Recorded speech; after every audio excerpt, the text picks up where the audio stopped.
Hello दोस्तों, ये नीलम valley नाला जागरां है और नाला जागरां के बिल्कुल साथ साथ हम चल रहे हैं। मेरे साथ जवाद कियानी साहब हैं और हमारे पस मंज़र में आप देख सकते हैं बिल्कुल नीट एंड क्लीन आसमान है और बादल जो हैं वो पहाड़ों को, चोटियों को छूते हुए हैं। और ये पस मंज़र में ज़रा दिखाइए जवाद साहब, ये दिखाइए ये ग्लेशियर, ये जो आपको थोड़ा ब्लैक सा नज़र आ रहा है, इसने बंद किया हुआ था नाला। इसने नाला बंद किया हुआ था, अब खुला है, यानी अब खुला है और कुछ कुछ पिघल रही है और जो बीच में बर्फ़ है वो दिखाई भी दे रही है और बहुत ही खूबसूरत है।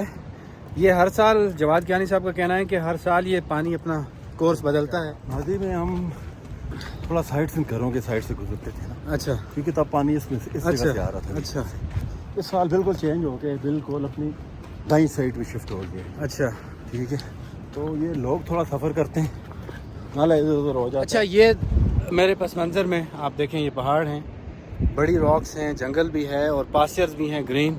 तो मज़ीद हम आगे बढ़ते हैं और आगे बढ़ के आपको दिखाते जाएंगे कि हमारी आज की जो हाइकिंग है वो कैसी जा रही है।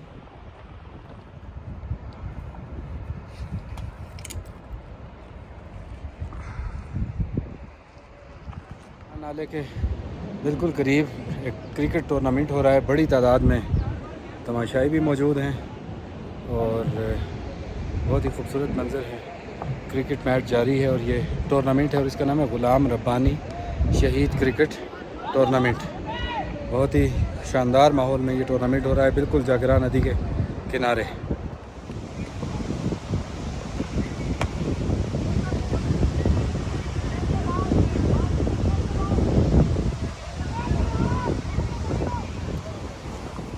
अच्छा, हम इस वक्त मौजूद हैं तारिक शहीद क्रिकेट ग्राउंड डब्बा जागरा में और ये छोटा सा यहाँ पे टेंट लगा हुआ है, खेमा लगा है। इस खेमे में हम पहुँचे हैं तो सरफराज हैं और अब्दुल सत्तार हैं।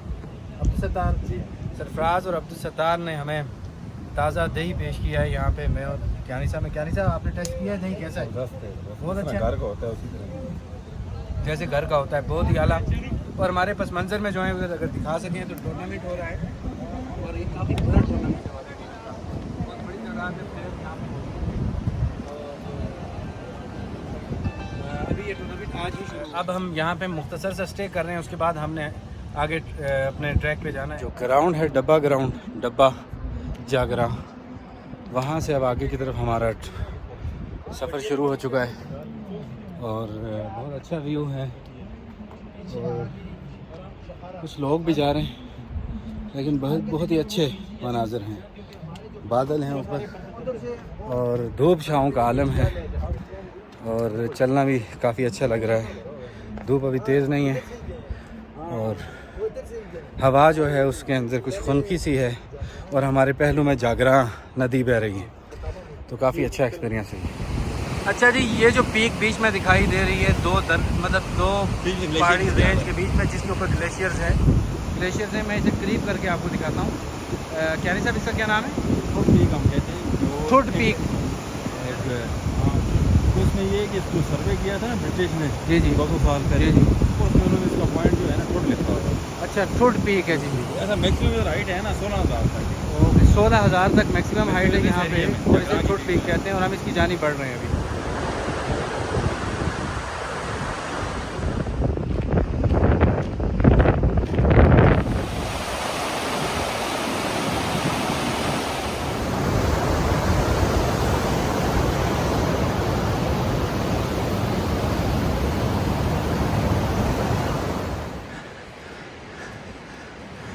अच्छा जी, अब हम ट्रैक करते हुए डुमनागा पहुँचे हैं। डुमनागा भी एक बहक है, यानी वो मकाम जो गरमाई मकाम है जहाँ पे कच्चे मकान होते हैं लकड़ी के और वहाँ पे लोग जो है अपनी आर्जी रहाइश रखते हैं चंद माह के लिए। हम डुमनागा में हैं और हमारे बस मंज़र में वही, क्या टॉप का नाम था? ठुड टॉप फिर नज़र आ रही है। हमें हर कदम के बाद लगता है कि ये हमारे करीब होती जा रही है, लेकिन चलते चलते लगता है नहीं, अभी ये काफ़ी फासले पर है। मेरे पस मंज़र में आप देख सकते हैं ये जो आपको बाड़ दिखाई दे रही है, लकड़ी की बाड़, इस बाड़ के बीच में इन्होंने क्यारियाँ और छोटे छोटे खेत बनाए हुए हैं जिनमें यहाँ के मकामी लोग सब्जियाँ उगाते हैं और सब्जियां उगाने के बाद सिर्फ उगाते नहीं हैं बल्कि उन्हें वो खुश करते हैं ताकि वो मौसम ख़ज़ां में उनके काम आएँ और उनको इस्तेमाल करें। तो ये एक छोटा सा गांव अभी आगे आने वाला है। और मज़े की बात ये है कि मेरे दाएं जाने तो बिल्कुल ऊपर आपको वो वाइट जो नज़र आ रहा है ये ग्लेशियर्स है। ये भी ग्लेशियर है और उधर भी ग्लेशियर की एक टुकड़ी सी है। इसी तरह यहाँ पे ग्लेशियर है और सर्दियों में ये इलाका मुकम्मल तौर पर जो है बर्फ़ से ढक जाता है। अभी मेरे पस मंज़र से बहुत छोटी सी नदी, बहुत शफाफ पानी का झरना सा जा रहा है। ये झरना न सिर्फ सैराबी के काम आता है सब्जियों की, बल्कि इसको देखना भी आंखों को तरावट बख्शता है। यह है डुमनागा पस मंज़र में। और ये छोटी सी नदी जो पानी सैराब करने के लिए, इरिगेशन के लिए आया है, वो बड़े खूबसूरत अंदाज में यहाँ से कर्व लेता है, मुड़ता हुआ जाता है और वहाँ से नीचे होने के बाद वहाँ से मुड़ के उनको आबाशी का काम करता है। और काफ़ी ठंडा पानी है ये, ऐसा नहीं है कि बहुत ठंडा पानी है। ये हमारा छोटा सा स्टे है, इसमें हम कुछ स्नैक्स वगैरह ले रहे हैं और कुछ थोड़ा सा हमने अपने पीने के लिए पानी, और बहुत ही यख ठंडा पानी है यहाँ पे। और इस पत्थर के नीचे से ये पानी उमड़ रहा है और नीचे बहुत ही अच्छी स्ट्रीम है। और स्ट्रीम जो है वो पास्चर्स के बिल्कुल बीच है और आगे कुछ मकानात हैं जो आर्जी मकानात होते हैं और जंगलात हैं और ठंडी हवा चल रही है। और ये हमारा छोटा सा स्टे। अच्छा जी, ये गाय है, ये पानी पी रही है लेकिन ऐसे वक्फे से पी रही है, ये भी मैंने पहली मरतबा देखा है। असल में बात यह है कि ये चश्मे से पानी निकल रहा है और ये इंतहाई ठंडा है। और ये थोड़ा सा पानी पीती है और पानी पीने के बाद इंतज़ार करती है ताकि इसका मुंह जो है वो यख बस्ता ना हो जाए।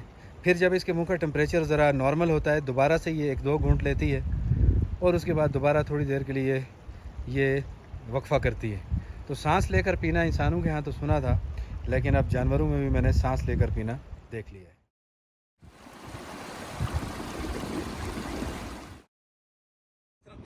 गोल होके ऐसे गोल करके सर ऐसे ऊपर से। लें जी, अब हम ही अभी अपने ट्रेल पर थे, ट्रैक से जा रहे थे तो एक चिड़िया अचानक एक झाड़ी से निकल के भागी। तो हमारे दोस्त सत्तार ने बताया कि यहाँ शायद इसका घोंसला, और बिल आकर वही साबित हुआ कि यहाँ पे इसका घोंसला है। आइए मैं आपको इसका घोंसला दिखाता हूँ। छोटे छोटे बच्चे हैं इसके बहुत छोटे। ये कितने बच्चे हैं? ये तकरीबन 4 हैं। 1 2 3 4। इसको बुलाएं ज़रा आप, ऐसे ही जैसे बुला रहे हैं।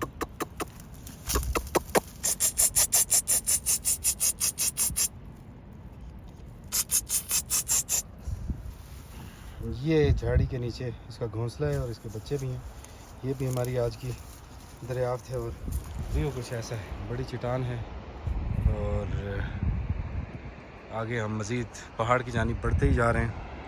और ये हमारी ये डिस्कवरी थी कि हमने इसका घोंसला तलाश कर लिया। और अब तक के लिए ये सामने ग्लेशियर्स हैं। व्यू कुछ ऐसा है वादी का, और ये ग्लेशियर्स हैं जो पिघल रहे हैं।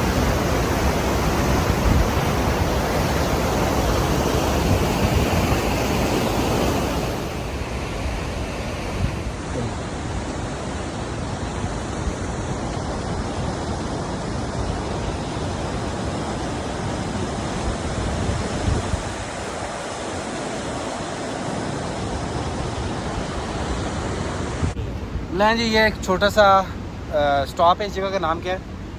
डक है।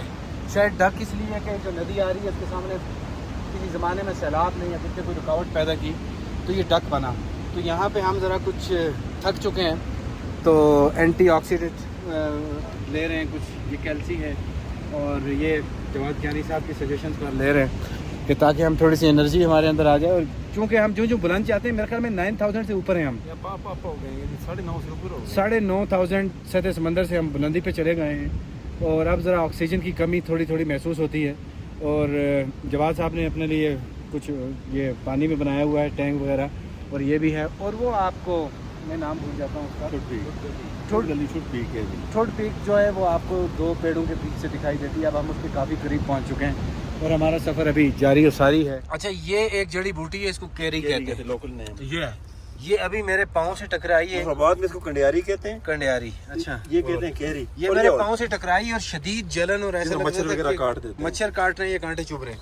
लेकिन अभी मुझे बताया जवाद साहब ने और सतार ने कि ये इसके साथ ही एक बूटी होती है, यही इसका इलाज है। होला यानी आप होला केरी आपको लगे पाँव को तो आपको जलन होगी, चुभन होगी, सुइयाँ चुभेंगी, लेकिन जो ही आप ये होला जो है ये जड़ी बूटी इसके ऊपर मलेंगे तो इसका इलाज हो जाएगा। ये भी एक नेचर की ब्लेसिंग है कि हमें एक चीज़ जो तकलीफ पहुंचाती है उसको हील करने वाली चीज़ भी उसके साथ साथ होती है। और ये भी बड़े बड़े दरख्तों के तने हैं। ये शायद बहुत भारी दरख्त जब ऊपर से, बहुत भारी चट्टानें जब ऊपर से गिरी हैं उसके नतीजे में ये टूटे हैं और टूट के ये गिरे हैं।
दोस्तों आज का हमारा सफ़र जो था वो इस जागराम वैली का था। जागराम वैली की हमने ट्रैकिंग की और ये काफ़ी मुश्किल सफ़र था। और मेरे साथ जवाद कियानी साहब थे जो प्रोफेशनल ट्रैकर हैं, इससे पहले भी कई बड़ी बड़ी पीक्स पे वो जा चुके हैं।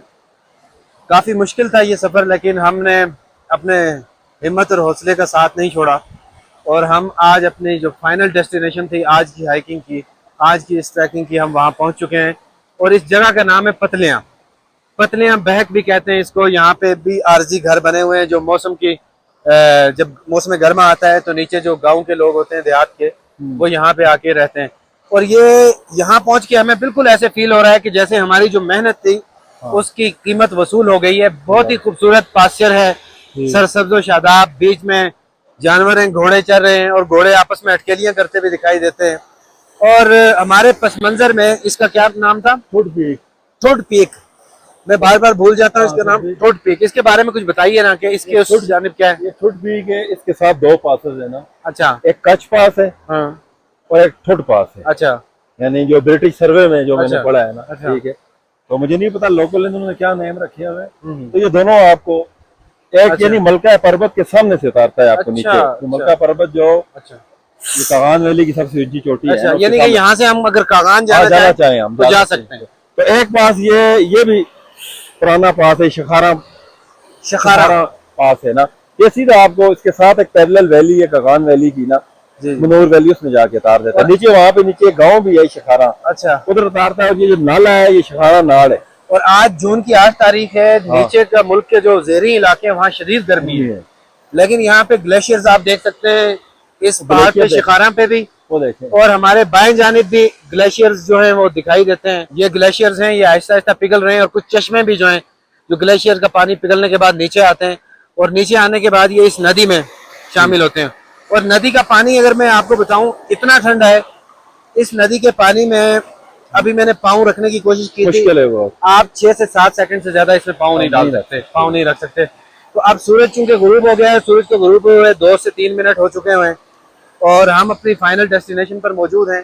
मैं समझता हूँ आज का जो हमारा ये ट्रैक था ये बहुत कामयाब रहा, क्योंकि हम तादाद में ज्यादा नहीं थे, हम सिर्फ 3 दोस्त थे, मैं था, जवाब साहब थे, और शॉर्ट नोटिस पे कोई प्लान नहीं कर सके, हम दोस्तों को इकट्ठा नहीं कर सके।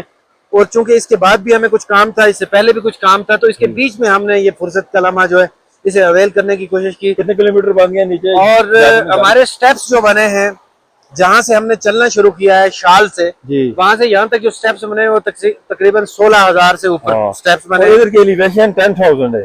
10,000 यानी कि इस वक्त हम सतह समंदर से 10,000 फीट की बुलंदी पर मौजूद हैं इस वक्त।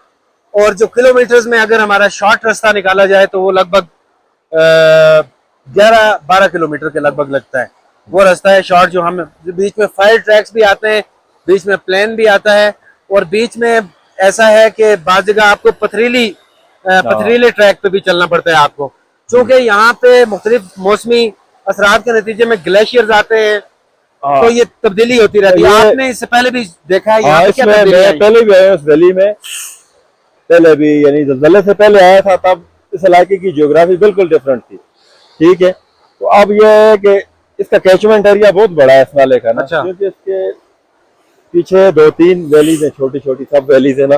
तो कभी ये राइट साइड में चला जाता है, कभी लेफ्ट साइड से, और वहां को भी डिस्टर्ब करता है। ग्लोबल वार्मिंग का इशू है, इंटरनेशनल है ना ये, ऐसा ही है। तो नीचे वो पावर जो जनरेशन है ना, तो जहाँ से एंटर होता है उसको भी डिस्टर्ब करता है ये कि कभी इस तरफ चला जाएगा, कभी उस तरफ चला जाएगा, लोग डिस्टर्ब हो जाते हैं, कभी उनके रास्ते वगैरह खत्म हो जाते हैं। तो ये आज का हमारा सफर था, रहिए अब तक के लिए इतना ही, गुड बाय। अब हम अपना सामान पैक कर रहे हैं, और ये है कि चूंकि सूरज चला गया, जब सूरज था तो एक हल्की सी तमाज़त थी, ठंडी हवा थी, लेकिन अब ऐसा महसूस होता है कि यही बात, यख बस्ता माहौल हो चुका है, कुछ ठंडक सी महसूस हो रही है अब। तो हम अपनी चीजें पैक कर रहे हैं, कुछ ही चीजें बाहर हैं, कुछ हमने अपने खाने पीने का भी इंतजाम कर लिया था। और जवाब साहब उठाइए। हम ये बात है कि जी यानी कचरा हम ये ना, अगर कोई भी चीज अपनी एक्स्ट्रा इधर फेंक के हमने अपना कोई भी वेस्ट यहाँ पे नहीं, हम अपना वेस्ट अपने साथ वापस लेके जाएंगे। जो भी चीजें हमने खाई हैं, हमने कोशिश की है कि उसे हम अपने साथ उठाएं और जाके उसे जो इसकी प्रॉपर जगह है, यानी हम मेमोरीज लेके जा रहे हैं, लेकिन अपनी कोई चीज इधर नहीं हम छोड़। बिल्कुल, हम मेमोरीज लेके जा रहे हैं, लेकिन अपना कचरा यहाँ छोड़ के नहीं जा रहे हैं। और ये बात सीखने वाली है कि जब भी आप हाइकिंग पे आए, ट्रैकिंग पे आए, या कहीं भी किसी टूरिस्ट पॉइंट पे आए, तो आपको जरूर सफाई का वहाँ का ख्याल रखना चाहिए, क्योंकि ये नेचर हमें इतना नोरिश करती है, इतना कुछ देती है, तो हम बदले में कम से कम इसको ये तो दे सकते हैं कि हम इसे मजीद खराब ना करें। तो अब तक के लिए इतना ही, गुड बाय।